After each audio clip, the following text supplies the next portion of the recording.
now put yourself in any AI world with this new VFX workflow. It takes a video you already have and change the background, change the lighting, even add special effects with just one prompt. Build yourself a podcast studio anywhere, light your room on fire, and go anywhere you like. And unlike other AI tools that generate someone who just kind of look like you, this model actually generates faces exactly like your face, with a fraction of the cost of Seedance 2.0. And here's how it works. Today we are using OpenArt's VFX feature. This new VFX tool is powered by SwitchX, a video model built specifically for VFX works. What makes it different from other AI video models is that it uses your real footage as the foundation with pixel-level accuracy. Your face, your performance, and even the audio stay intact. The transformation happens around you, not to you. And this makes it specifically useful for replicating your look inside your AI videos. Inside OpenArt's panel, there are 3 ways to use it. Let's start with the easiest. What if you want to drop yourself into a new world without a green screen or location budget? That's what Replace Background does. You start by uploading a video you already filmed. And here I have a simple selfie vertical clip of me walking through a space. The models only take 240 frames at a time. So at 30 frames per second, that's about 8 seconds. And at 24 frames per second, you can do up to 10 seconds. We can also trim our clip after uploading. And then you choose your background from the presets, or upload your own image. Once you have your background, you describe the idea, starting with replace the background with, and then describe the scene you want. Pick our resolution and how many you want to generate at once, and hit generate. It's really that simple. You don't have to paint any mask. The AI knows who's the foreground and who's the background. And it auto detects you and matches your face, lighting, and colors with the background you selected seamlessly. Another tip while you're in the panel, if you click on template on the right, you can see what other people have made with this feature, including the exact prompts and inputs they use. It's a great way to see what's possible and a quick way to learn how to prompt the look you want. A tip about the text prompt. For this video, I didn't add any text prompt, and the AI just combined my footage with the background. But for this one, I added a bit more specification about how I wanted the balloon to move and to drift in the sky. Although it didn't follow 100% of my instruction, the balloon's drifting downward instead of upward. But by specifying what you want to move in your prompt, you can further control the background. Another example is this jungle shot. I described monkeys playing with each other in the trees. They're not exactly playing with each other, but a few of them did peek down toward me from above, like instructed. And one nice thing to note is that the original sound from your video is preserved. So any dialogue or audio in your clip carries through the final result. For this one, there's no dialogue, but the background sounds are preserved. And it's pretty cool how you can just easily change your background like this. What if you already have footage you love and want to upgrade the look to match a different vibe? That's what Relight Video does. Relight Video follows the same flow as Replace Background. You upload a source video and trim it to the duration you want, and then choose the reference image from the presets, or upload one yourself for the lighting, mood, and atmosphere you're aiming for. There are presets like golden hour, concert spotlight, and so on. By default, the model takes the lighting and colors from your reference and applies them to your source video. Your performance, your face, and your emotions all stay the same, just the lighting changes. If you describe more in the text prompt, you can push it further. For this one, aside from the reference image, it also described that there should be black surface. And you can see the result video has different colors compared to the original, which had a lighter tone on the furnitures. This feature is super useful for AI filmmaking. You can keep your AI film stylistically consistent across scenes, even if your footage was shot at different times of the day. And what if you want to change your outfit, your role, or add a special effect to your footage? That's what the full VFX mode does. It gives you maximum control over what stays and what transforms inside your original footage. Let me show you with an example. Same start as before. You upload your source video. And for example, I want to upload this one. You can adjust the duration like before. For this source video, you can see I'm sitting in a cafe with some camera movement back and forth. And the next step is determining the area you want to keep. So we click Select Mask. On the left, you'll see there are some tools to help you select the mask, which is the area we want to protect and keep. The protected area is what you don't want to change. The only thing that gets changed in those pixels is the lighting and maybe the colors to match the new environment. We can use auto select, which automatically selects the subject we want to preserve.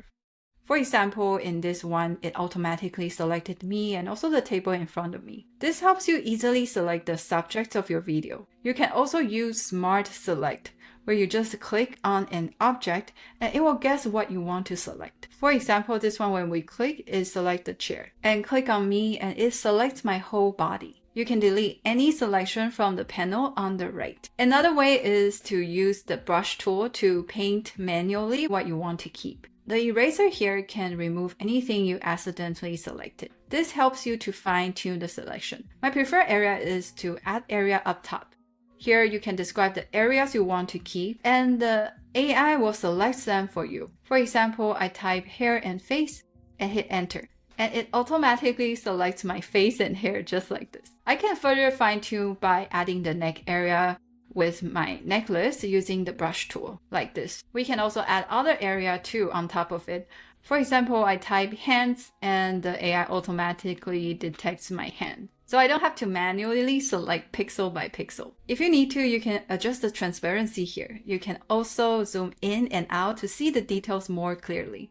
For this one, I don't want to select my drink because I want to change it into something else. After selecting what you want, click preview and you'll see the parts that are selected. Then click confirm to lock in your selection. For target look of output, you can either create with AI or upload an image you already have. And this is how you control the style and of what happened in your video. I'll show you how to create with AI.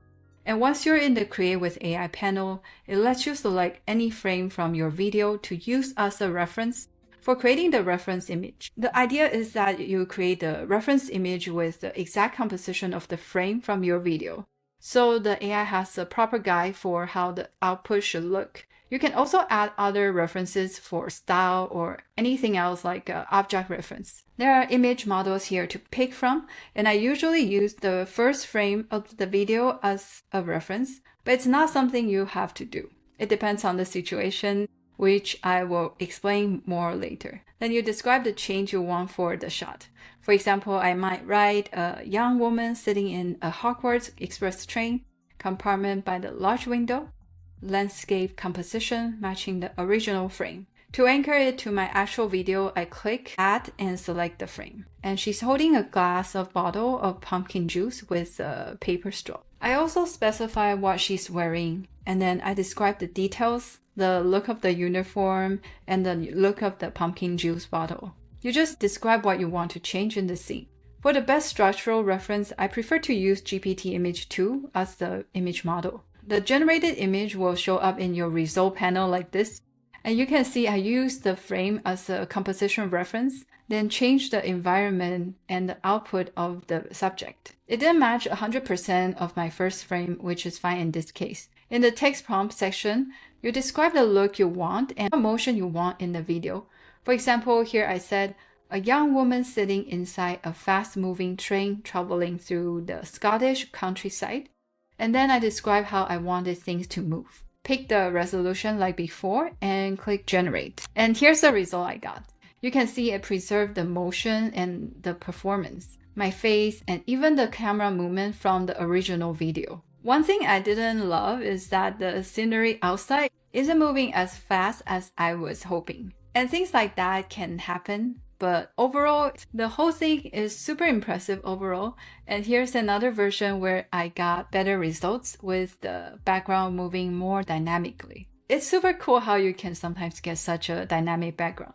So if your first try isn't quite right, another attempt can get you closer to what you're looking for. I also want to show you this one, which I think has even better results. For this one, I didn't use any reference image, just the text prompt, and you can see the physics happening more and even the reflection of the juice in the mirror as I raise it. And you don't always need a reference image, you can just describe it with your text prompt. Another example here for motions like driving, the first frame of your reference image can become important. For my example, you want the steering wheel to align with the motion of your hands, so the result feels smoother. Because the intricacy of the hands and the wheel, if your first frame doesn't match the angle, you get weird results like this. And the AI can't fully figure out how your hands are interacting with the object. So the fix is to reduce the mass around your hands and leave more freedom so that the AI can match the wheel position better in the final generation. For this one, I only included my face and my hands in the protected area. And you'll see in the result that my hands and the face movements match my original video, but the feet are not quite matching because I didn't preserve that area. So the AI is free to render however it wants. For this shot, I also wrote the camera follows her in the prompt since the original video is a tracking shot.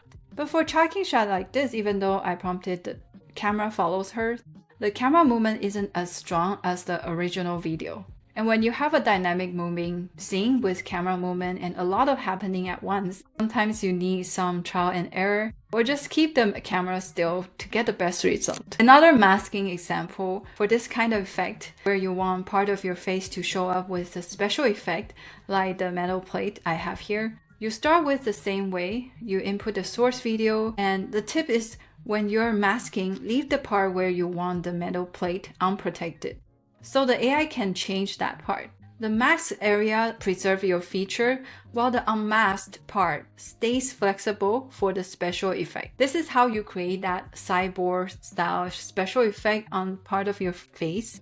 Like this, you can also have a partial glowing vein effect, or half zombie face if you would like. The point is to protect the area that defines your feature while leaving the part you want to change unmasked, so the AI can render the special effect. And same idea for the fire in my palms. You just have to use a reference image with the fire already added. The first frame you can roughly mark where the first hands are. That's fine because the AI will track your hand pixels without blocking the special effects better if you don't mask the whole thing. Remember to write something like she has fire in her palms so the AI knows there's a special effect in the scene and how you want it to appear. Sometimes there's a limitation. For this scene, I masked my face to be protected, but the arrow needs to cross my face for the shot to work. This feature can't really do it, and that's where you need some workaround. What I did was I used the grab a frame feature. I grabbed one frame at the start when the bow is drawn, and another frame at the end after the arrow has flown. And imagine in this scene the arrow is already out and when she released the strings. With Seedance 2.0 as the model, I put the first frame at the start and this one as the last frame, and created the scene where the arrow shoots out. So I didn't use only the SwitchX model to accomplish this. Sometimes you need a combination of different models to make things happen. With this new VFX feature, you stay you while the world around you becomes anything you want. And it costs a fraction of what you would spend generating video from scratch with something like Seedance 2.0. If you want to try it yourself, link is in the description. You can also grab the study guide with notes I've organized for this video in the description below. And while OpenArt VFX is great for transforming your real footage, some of the more dynamic shots, like generating full cinematic scenes from scratch, still need a more powerful model like Seedance 2.0. If you want to learn the advanced techniques for making fully cinematic AI videos, watch the video on screen. Thanks for watching, and I'll see you in the next one.